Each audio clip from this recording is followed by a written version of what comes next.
ఢిల్లీలో ఉద్రిక్తత, డెమోలిషన్ డ్రైవ్లో హింస, 5 మంది పోలీసులు గాయపడ్డారు. ఢిల్లీలోని టర్క్మేన్ గేట్, రామ్లీలా మైదాన్ ప్రాంతంలో మున్సిపల్ కార్పొరేషన్ చేపట్టిన అక్రమ నిర్మాణాల తొలగింపు చర్య ఉద్రిక్తతకు దారితీసింది. సయీద్ ఫైజ్ ఎలాహీ మసీదు మరియు సమీపంలోని గ్రేవ్యార్డ్ పక్కన ఉన్న భూమిపై డెమోలిషన్ చేపట్టేందుకు ఎంసీడీ అధికారులు వెళ్లగా స్థానికులు అడ్డుకున్నారు. ఈ ఘటనలో రాళ్లదాడి జరగడంతో 5 మంది పోలీసులకు స్వల్ప గాయాలు అయ్యాయి.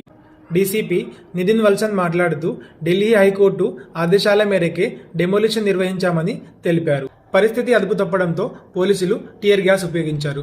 కొద్దిసేపట్లోనే పరిస్థితి అదుపులోకి వచ్చింది మరియు శాంతి నెలకొంది అని పోలీసులు తెలిపారు. అయితే ఈ డ్రైవ్లో ఒక బ్యాంకెట్ హాల్, ఒక డిస్పెన్సరీ, కోర్టు అక్రమంగా ప్రకటించినందున కూల్చివేశారు. ఘటనకు సంబంధించిన సీసీటీవీ ఫుటేజ్ పరిశీలనలో ఉంది.